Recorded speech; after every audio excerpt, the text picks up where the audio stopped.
Hey guys, Ben here with 4 Daytonas, a Speedmaster, 2 60-year-old documents, a set of digital calipers, a scale, and a laptop to talk about this. This is the Rolex Costume Graph Daytona, also known as the Le Mans. It is, without a doubt, the most interesting, most talked about watch of the past 5 years. It is not at all what we expected from Rolex, and I think that's what makes it so wonderful. So let's get into it. Reference 126529LN. Serial numbers, or reference numbers rather, have gotten a lot longer since I used to do this all the time. So again, that's 126529LN. That is the Rolex Daytona Le Mans, otherwise known as kind of the modern day Paul Newman 6263, 6240 black dial screw down pusher in white gold only. And of course, this is with a sapphire case back. So this watch was introduced kind of against the traditional way of introducing a watch by Rolex. Rolex is, if nothing if not, a rule follower, so to speak. They are the folks that are effectively the anchor of what used to be known as Baselworld. Now they're Watches of Wonders in Geneva. They are, without a doubt, the most powerful, most influential watch company in the world, and they take that responsibility very seriously. So you get a very almost predictable, conservative, staid way of doing things. So they came out in Watches and Wonders 2023 with a new platinum Daytona. They came out with the new version of a steel Daytona. But what they did not come out with is this. They came out with this watch 2 months later on the actual running of Le Mans. I remember exactly where I was. I remember who I was with. I remember what I was doing, because it is so unusual for me to get that excited about a new watch. This is the most exciting watch I've seen in a long time, which is going to sound ridiculous to people that don't care about modern Rolex or Rolex at all, but it's hard to believe that Rolex made this watch. The fact that they would do a Paul Newman dial on a modern Daytona with an open case back is just crazy. So before we get into what the watch really is and what I think of it, we're going to take a step back. This is being called the Le Mans. Le Mans is, of course, the 24-hour race run in Le Mans, France. Last year was the 100th anniversary of this race. So this, in theory, is a watch to celebrate 100 years of the running of Le Mans. And for the longest time, there was this belief within the community that Rolex didn't care about its history. That was clearly never true. They've had a patrimony department for years, decades really. But they wouldn't make these overt public gestures towards their history. This is probably one of the most overt gestures towards this history ever done, because they're calling it the Le Mans. The Rolex Daytona Le Mans was not a thing in the catalog really ever until you go back to 1963. So in 1963, or in fact 1964, this is from my personal collection. This has been in my office for about 12 years. This is the catalog to the 1964 running of Sebring. Sebring is a race in Florida. This took place on March 20th through 21st, 1964. If you scroll through, you see the old typical Sebring sweetheart pinup, because 1960s. You see ads for great cars. There's an old Mercedes Pagoda when it was new. You see an old Porsche 356. As you go towards the back, because of course this was before Rolex insisted on being the first ad in any publication they were in, you see something called this, the new Rolex chronograph. The second line after that is called Le Mans. So this is something that I've cited for many years now. This is one of the rarest, most special ads that I've ever seen in watch collecting, because you're effectively saying that Rolex, the original idea for the watch was not Daytona, it was Le Mans. I happen to have and own, and for a long time owned, one of these really early 6239s where it doesn't say Daytona on the dial. It's an incredible ad, it's an incredible story, but you can see very clearly that Le Mans was, in fact, as we see here, the original name of the Daytona. What's amazing also is that effectively immediately after that, I mean, really, this is early 1964. By late 1964, early 1965, you started to see ads that actually called it the Daytona. So by late 1964, the ads calling this Le Mans disappeared. And we don't hear that name again from Rolex until May of this year. It's hard to really contextualize how big of a deal the return of Le Mans is for Rolex. So we're going to get into this new watch, but I want to talk about a few other things on the way there. So this is the current Le Mans. It's got an open case back. It's Rolex caliber 4132. Over here we have the stainless steel Rolex Daytona. This reference was introduced in 2016. This was the big deal because it was for the first time we were getting a ceramic bezel on a stainless steel case. I famously, and as our old friend Stephen Pulverant likes to cite, I don't want to say furious, but I would say despondent was the term that he would often use in 2013 when on the 50th anniversary of Daytona, we got a ceramic bezel only on a platinum case with a baby blue dial and a brown bezel, which is just like such an odd combination, although I've come around on that. So this is the watch that kind of everybody was hoping would come out in 2013, came out 3 years later. But this is, kind of a direct progenitor of the Le Mans. And then I have another watch. This is another white gold Daytona that is mine, that has a ceramic bezel, but not on a bracelet. And for the longest time, you could not get a white gold, or really any gold Daytona with a ceramic bezel and a bracelet, really, until this one. So these two watches have the Rolex caliber 4130. You now have in the brand new stainless steel version the 4131, and then this has the 4132. The only difference between the 4132 and the 4131 is that on the 4132, which is only available in this reference in the Le Mans, is that you have a 24-hour register. So you have the ability to count for 24 hours. Le Mans, of course, is a 24-hour race. So in theory, and granted, nobody's actually wearing this watch while you're driving at Le Mans, but you could time yourself over 24 hours with this watch. And as far as I know, there are not many other 24-hour registers available on really any that I can think of mechanical chronographs in this world. Certainly no other Daytonas, I can tell you that. So the fact that you've got a 24-hour counter on this is really pretty cool, and I think one of the most interesting parts of this watch. I've owned this watch for a month and change now. I've worn it to Geneva. I've worn it on several intercontinental flights and some domestic flights. I've worn it driving. I've worn it with my kids. The 24-hour counter is frankly, I think, one of the most rewarding things about it.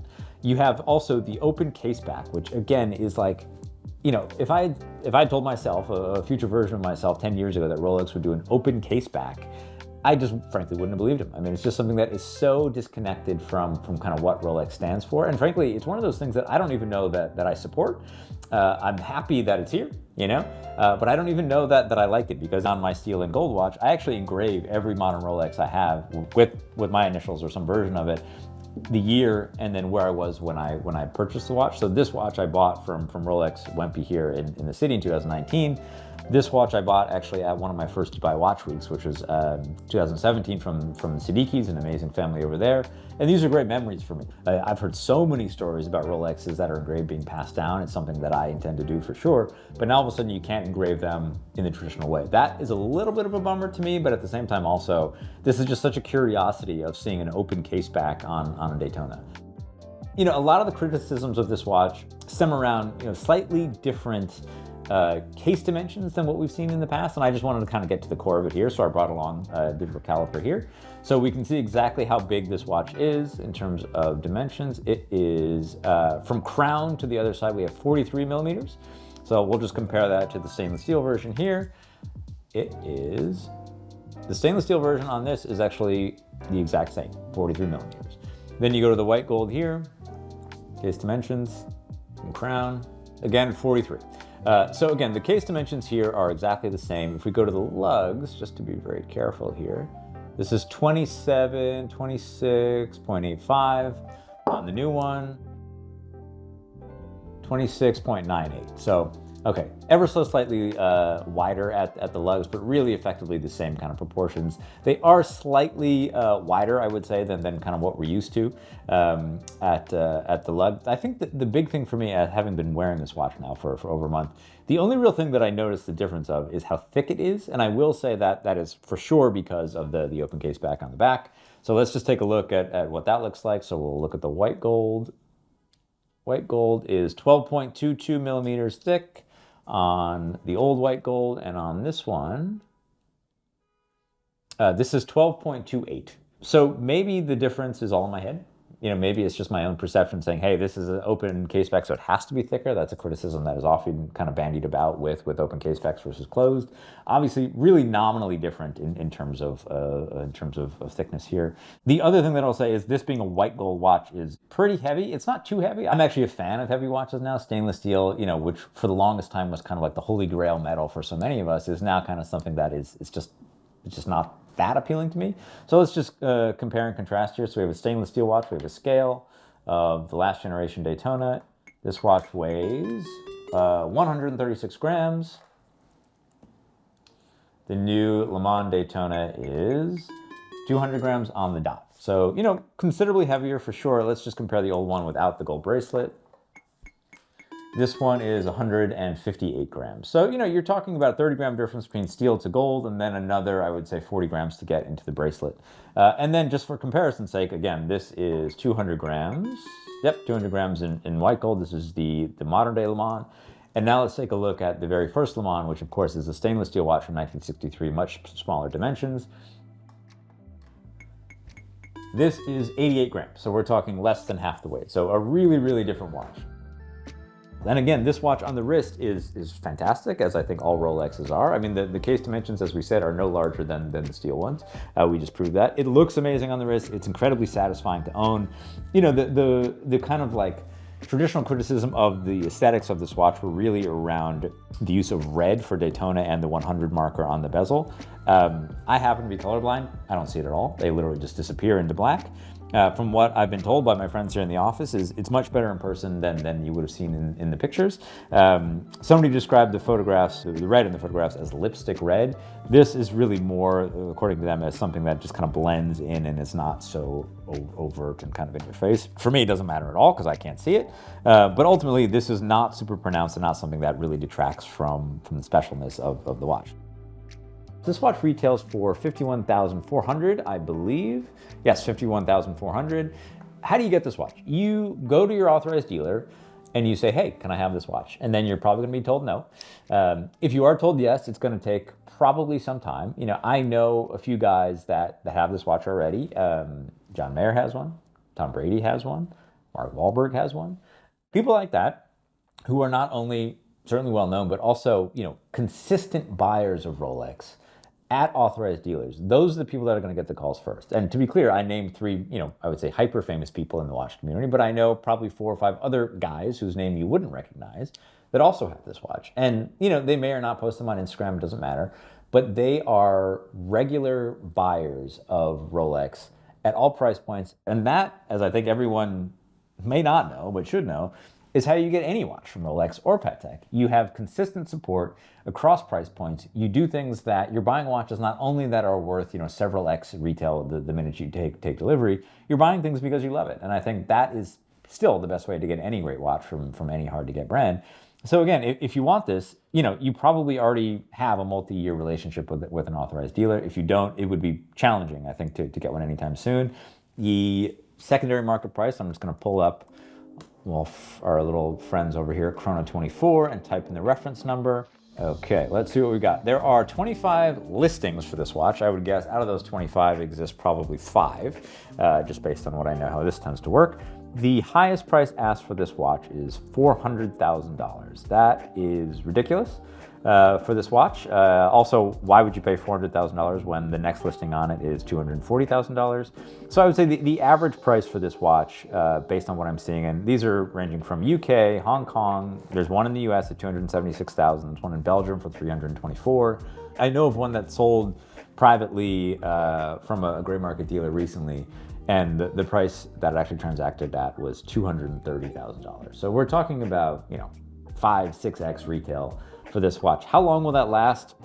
I don't know. It all depends on how long it takes for Rolex to really put these out into the market.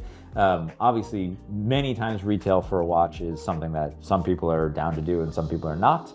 But I think it's not surprising to see this watch in particular, which is for sure the most kind of exciting thing Rolex has done in years, trade for 5 or 6 retail. I think there's not much direct competition for what this watch is from really anybody, because it's so different and it's so special relative to kind of what we see every day. It's iconic. It's bringing back, as I said, a name that Rolex hasn't used in 60 years. I think that the one watch that is a head-to-head competitor is actually this watch. This is the Speedmaster, Omega Speedmaster, 42 millimeters. This is the Canopus Gold. This is a hand-wound 3861 movement. Canopus is an engineered metal that they created that has palladium, it has rhodium, and it has platinum in it. It is actually quite a bit brighter and quite a bit heavier than traditional white gold, and because of that, this watch is actually more expensive than the Le Mans Daytona. It's priced at $54,200. It's 42 millimeters. It is incredibly heavy. I mean, this watch is so heavy. So again, the Le Mans Daytona, I think we said was what, 200 200 grams. Oh, gotta reset that. Yep, 200 grams. And the Omega Speedmaster Canopus 42 is a good 24 grams heavier than that. So we're talking 10% heavier for a watch that, yes, is 2 millimeters wider, but effectively, you know, a head-to-head competitor. And I think, you know, this is a watch that I absolutely adore, and I think is actually extremely elegant and extremely understated, and a watch that, frankly, I really love because nobody understands what it is. They think it's just a steel Speedmaster. But if you know a white dial Speedmaster and how rare that is, you know this is a special watch. This is the only thing that I can think of that's a head-to-head competitor with the new Le Mans Daytona. It is different in that it's hand wound, it's a little bit larger, it's Omega. You know, Omega and Rolex have this great kind of rivalry of champions here. So I think it's really neat to compare the two. Hand wound versus automatic is really different. They both have open case backs. The Omega bracelet is lovely. It's the super tapered bracelet that came out with the 50th anniversary of the gold watch. The one thing that I like about both these bracelets is they're both micro adjustable. So on Omega, you press this button, you can slide it out 2 millimeters there, slide it back in. On Rolex, they're using the old clasp here where you actually fold it and unfold it just like this. So right now it's extended, snap it in, now it's a little bit smaller. So both Rolex and Omega do that very well. Both bracelets are really different. You know, Rolex has this incredible high polish down the center link here and brushing on the side. The Omega is all brushed. I prefer all brushed, frankly. So again, you have this kind of one and only direct competitor of the Le Mans Daytona here in the Canopus Speedmaster. So again, I think, you know, this is a really neat watch that says so much about where Rolex is. It says that they are paying attention, first of all, which I think, you know, as somebody who owns an original Le Mans from 1963, is really neat and really compelling. Like you get the sense that like they really appreciate their history. Rolex has this incredible history that really nobody else can rival. And it allows people to kind of like relive that early 60s generation of Daytona and sport watches in general. And then of course the late 60s, early 70s, you know, design ethos of these exotic Paul Newman dials. Like this is a Paul Newman dial made in 2023. That's basically been something that we've all been asking for since day one, as long as anybody can remember. And they actually did it. And I think, again, that is, I don't want to say it's a thank you, but it almost feels like a thank you from Rolex to the community for supporting them and making them kind of this, the great lasting powerhouse of collectible watches in this world. And I think, you know, if you follow any of the guys on Instagram that are deeply into the auction world, for years, Patek was the dominant force in auctions. If a watch sold for $1 million plus, it was always Patek. That changed with the Christie's Daytona sale in 2013, 10 years ago in fact, where all of a sudden you had the first $1 million Daytona, you had a watch like this sell for crazy numbers, you had people in the audience, you know, cheering for results, and that put the Daytona at the forefront of everybody's mind. And then of course when Phillips sold the Paul Newman for $18 million, that really cemented the Daytona as, you know, the iconic watch. And now you have the 6062 and the 4113s and really special Rolex that continue to sell for seven figures. But Rolex is now the dominant force in collectible watches, and I think this watch celebrates that and validates that.